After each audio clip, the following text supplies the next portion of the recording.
Mga kapatid, magandang hapon po sa inyong lahat. Kung naaalala nyo po itong Honda City na ibinlog ko 2 days ago, na-interview ko yung father and son na yung unang kotse po ito nung kanyang anak. At yung anak po niya ay nagtatrabaho sa isang marketing firm ng mga nagbebenta ng mga motorsiklo. Ngayon, ito pong Honda City na to, ito daw po ay okay na okay, wala daw problema to except yung shock absorber nga na maingay dun sa harapan. Tapos ito daw ay ginagamit lang nung nagbenta sa kanila ng pang opisina bahay lang nung kanyang asawa. Hinahatid sundo niya. At ang sabi pa nung nagbenta nito ay meron din daw siyang kotse na pang-grab. Kaya po hindi ako nagtataka na itong sasakyan na ito ay talagang nagkaroon ng panloloko sa bentahan. Bakit po mga kapatid? Ito, tingnan nyo. Yung shock absorber, ito. Ito po yung sinasabi ko na putol na yung tornilyo. Kaya kung ginamit pa ito nung mag-ama, no? At nasaldak sila ng matindi, kakalas yung coil spring nito, at siyempre mawawalan na ng kontrol yung kanang bahagi ng gulong sa harapan. Kasi yung dapat na shock absorber ay ganito po ang itsura. Ayan, no? Ito po putol na yung tornilyo, eh, oh. Oh, ito dapat kasi ganito kahaba. Ngayon, magkaiba pa po yung shock absorber na nakalagay. Oh, ito yung isa, yung Kayaba. At ito, hindi ko alam kung anong brand to. Wala kasing mabasa dito kung anong brand. So, magkaiba yung shock absorber na nakalagay doon at talagang pambenta lang. Ito yung mga sasakyan na bobolahin nila yung bibili at sasabihin nila na okay naman yan, may konting kalampag lang. Eh, hindi pala konting kalampag to, pwedeng pumatay ito, eh. Oh. Pwedeng makapatayan kasi pag kumalas na itong shock absorber doon sa coil spring, ano mangyayari, RJ? Siyempre, Di ba? Oh, ito na lang ang nakakapit doon sa suspension, yung dalawang tornilyo na to. Eh ang lakas nung bitaw nung coil spring na yon, napakalakas nung bibitaw na gano'n yon. So, yun yung near death experience number 1. Ngayon, ito number 2. Nako mga kapatid, kakaiba to. No, kung si Jeep Doctor, ang kanyang manner ng pagbubulgar sa mga nagbebenta, yung mga buy and sell na maloloko, ay yung kanyang scanner. Tayo naman dito, yung manner natin, ay check natin talaga yung mga sasakyan na nabili nyo. Kung ito ba ay safe. Ito po, mga kapatid. Nagpalit kami dito ng wheel hub. Ito, bago na tong wheel hub na to. Tapos, nagpalit din tayo ng cylinder. Ito yung cylinder kasi tagas na po ang brake fluid dito. Ngayon, bakit ko pinalitan itong wheel hub na to? Hindi po kasi ito ang original. Tingnan nyo naman, para lang maisalpak itong kanyang brake drum, para pumasok dito yung brake drum, nilagyan niya ng mga washer. Kasi pag hindi nilagyan ng washer, itong brake drum uuntog dito sa plate. Eh, hindi mo mahihigpitan dito sa tornilyo niya. pati yung loob niyan. O, ito. Ng Washer. dito, Oh. para lang Sumakto. O, nilagyan din ng washer dito. Ngayon, ito, tingnan nyo, ilalagay ko to. Mataba din ang utak nung nung mekaniko. Siyempre, hindi nga naman sasayad itong brake drum dito sa plate. Hindi siya uuntog kasi nilagyan ng washer. Pero kung mapapansin nyo, umigsi yung tornilyo. O, near death na naman yon. Number 2. Umigsi na yung tornilyo mo. Tapos sigurado, hindi maganda ang ikot ng gulong nito dahil hindi mo naman mapapantay ito eh. Itong mga washer na nilagay mo na yan, iba-iba ang kapal niyan. Ngayon, kapag ka hindi nagpantay yung lapat nito dito sa wheel hub, edi siyempre ang gulong mo, gegewang-gewang yan pag ginamit mo.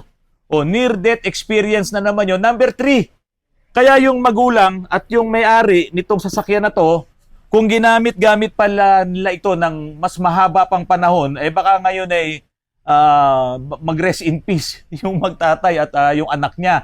Mabuti na nga lang at nadala po dito sa atin. So ito yung mga ginawa ng mga nagbabuy and sell na kalokohan na yan. Ang nakaka-visit lang at nakakainis, bakit may mga mekaniko na pumapayag na ganito?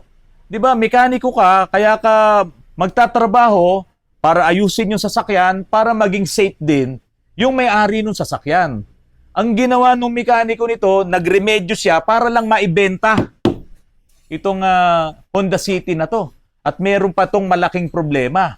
Kapag inis ka namin, ang lumalabas, oxygen sensor, may problema. Open. Ngayon, nagpalit na to ng oxygen sensor. okay naman ang wiring niya. Kapag ka ganun kasi, ang isang nagiging issue nun, yung mismong ECU, yung mismong computer box. Kaya kapag ka chinek namin ulit ito at nagpalit ako ng ibang oxygen sensor at hindi pa rin talaga gumana, ay may problema na po ang ECU nito. Kasi wala siyang check engine sa dashboard, dun sa gauge niya. Pero pag ni-read mo sa scanner, meron siyang fault sa oxygen sensor. Kaso, ang isa pang problema, ito po, nag-up and down ng minor at bigla na lang namamatay at low power siya. Yun nga po kasi ang epekto kapag may problema ang oxygen sensor mo kapag hindi gumagana. Pag inilagay ko yung scanner ko, hindi talaga nagtatrabaho yung oxygen sensor. Open siya. Hindi siya nare-recognize nung ECU. Kaya malaki ang problema ng may-ari nito. Baka ang susunod na gastos nila dito ay magpapalit po tayo ng ECU or magpaparepair kung kayang i-repair. So ngayon, eto mga kapatid, naayos na ni RJ ito. Ang isang problema na lang ni RJ, ano pa yung isang problema natin? Yung hydroback sir, na lubog kasi yung preno niya. Okay, yung pedal masyadong malalim. So isa na lang ang gagawin natin dyan, i-check mo kung may adjustment pa sa pedal. Kung may adjustment pa sa pedal at mag-okay, solve na tayo ron. Ngayon, kung hindi pa rin, merong adjustment doon sa hydroback mismo. Isang pihit lang, wag mong sosobrahin kasi kapag sumobra yun, pumapakat yung preno. Pag hindi pa rin nakuha doon, magpapalit tayo ng brake master at hydroback. Okay, so ngayon, yan mga kapatid, kung bibili kayo, parang awan nyo na. Huwag kayong bumili dahil mura lang, 130,000 kasi bili dito. At huwag kayong bibili sa mga nakilala nyo lang sa online. Mas okay pa, bilhin nyo yan sa may mga pwesto. Ano, yung may mga car buy and sell na pwesto sa mga mall, marami yan eh, no? Para may balikan kayo at kumuha kayo ng kasulatan. Huwag kayong basta bili lang ng bili, 130,000 lang naman yan, okay na yan, papaayos ko na lang. Eh ang problema, yung buhay mo nakataya dito eh. Lagyan ba naman ng patong-patong na washer to? Oh. Eh kapag kaisalang mo to dun sa torno namin, ayun, pakita mo yung torno. O pag isinalang mo to na nakakabit ngayon, itong brake drum, lagyan mo ng tornilyo. Try nga natin isalang, higpitan mo nga ito. Tignan mo kung ito ay kakagatin pa ng lathe machine natin, ha. Higpitan mo to, tapos isalang natin doon sa ating lathe machine. Tignan natin kung ang andar nito eh yung tama yung sinasabi ko. Sige, doon, lagyan mo ng tornilyo. Okay, mga kapatid. Yung mga binebentang mga murang sasakyan, sa totoo lang mga kapatid, maibenta lang yan. At may mga mekaniko or mga sabihin mo na baka hindi naman talaga titled na mekaniko na natuto lang magkutingting tapos pandaraya pa nalaman, ito ang ginagawa nila. Sa halip na magpalit ng bagong wheel hub, nagpalit sila ng lumang wheel hub at hindi pa yung tama na pyesa. Kaya ngayon naglagay sila ng washer. No? Mag-ingat kayo sa pagbili, buhay nyo rin na nakataya mga kapatid. At itong mga sasakyan pa naman na to, mabibilis to kung ito'y nasa kondisyon ng makina. Tapos ang preno mo lubog-lubog, ang shock absorber mo putol ang tornilyo. Tapos ang brake drum mo dito sa likuran, diremedyohan lang. Naku, delikado. Buhay po ang katumbas niyan kapag hindi po kayo natutong bumili ng mga second hand na sasakyan. Gewang, halika dito. Kaya mga kapatid, tignan nyo, oh. Gumigewang po yan, oh. Oh. Kaya kung ito ay ginamit pa ng ginamit nung may-ari yan, abay talaga matatanggalan ng gulong yan. Tignan nyo naman, ang laki ng gewang ng brake drum. Oh. Yan po yung sinasabi natin mga kapatid. Kaya pag bibili kayo ng segunda manong sasakyan, huwag kayong mabighani doon sa labas na anyo niya. Kasi nung binili to, nagbayaran sila gabi. Tapos nung tinignan sa social media, syempre pwede namang ayusin yung mga pictures niyan. Pwede nilang i-photoshop yan. Nung pinuntahan gabi, hindi nila ngayon nakita yung mga problema. Problema ng makina, problema ng suspension, at ito nga, yung pinakahuli. Itong brake drum, saka yung wheel hub niya, hindi siya match, nilagyan lang ng washer, kaya gumigewang, napakadelikado po nun. Yung sasakyan ni Kuya Vic Vargas ba? Merly. Parang kahawig mo si Vic Vargas eh. Sabi ko, baka makita ka ng mga ex mo. Ando si Mrs. eh. Oh. Okay, nakakatawa na siya.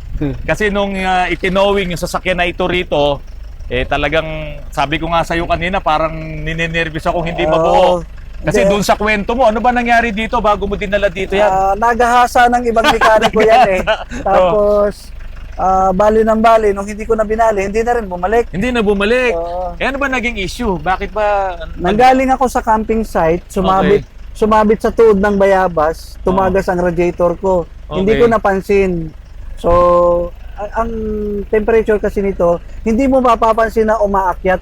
Bigla na lang iilaw. Bigla na lang. Kasi yun oo. ang sensor nito eh. Okay, oo. Ayun, tapos nakakita naman ako ng alin na may hose na nalagyan ko yung radiator pero tumatagas pa rin. Oo. Kinabukasan nung Naiuwi mo pa? naiuwi ko pa. Oo.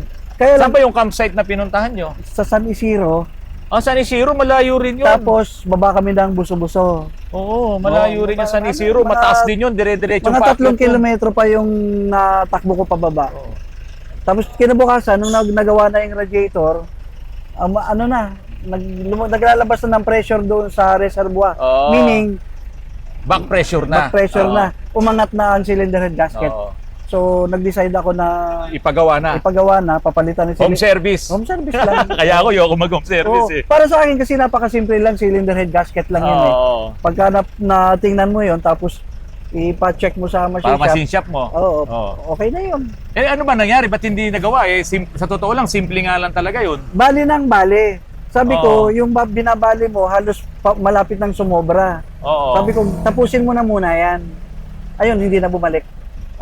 So hindi rin nadala sa machine shop, hindi niya natanggal. Hindi Ako ang niya nagdala. Ay, ikaw na. Ako na rin ang bumili ng pyesa. Actually, Oo. ang gusto niya sa yung bibili ng pyesa. Sabi ko, Oo. pumunta ka doon sa auto supply sa Banawe. Pagdating doon, isisend ko yung bayad sa GCash. Hindi pumayag. Hindi pumayag. Ang gusto niya, kuhain yung pera. Ayun, yun lang. Alam na yun.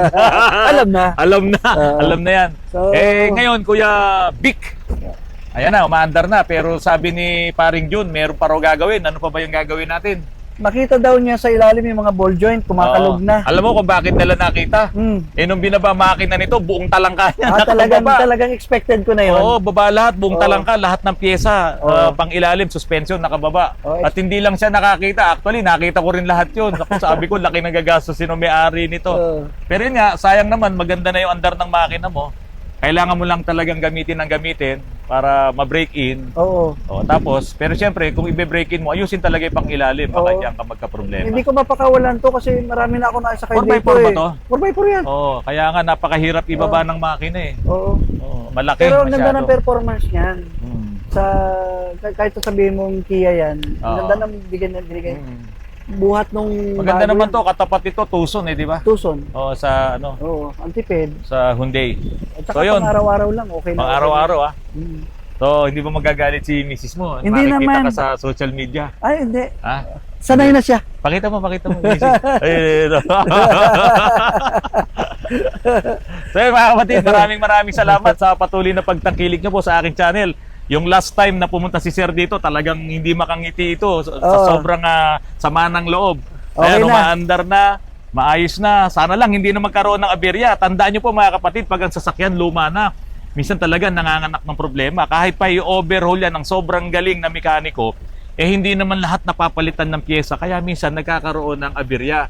Kaya nga sabi ko, yung heater hose doon, may heater pa kasi to, pinapa-disable ko na yun, pinapa-condemn ko na yun. Kasi minsan doon nagkakaroon ng problema, Oo. tatagas ang tubig, overheat ka na naman. At Hindi mo naman kailangan ng heater dito eh. At saka minsan, kapag pumasok na yung mainit na tubig doon sa Sa evaporator niya. Oo. ay mainit na rin yung Mainit bubuga na ng rin, aircon. oo, Mahirap tama. ng palamigin. So tanggalin na natin yun kasi luma na rin naman to. Makaiwas lang tayo doon sa magdadagdag ng problema kasi pwedeng masira din po yun. Mga kapatid, maraming salamat. Magandang hapon po sa inyong lahat. Otorans! Ayun.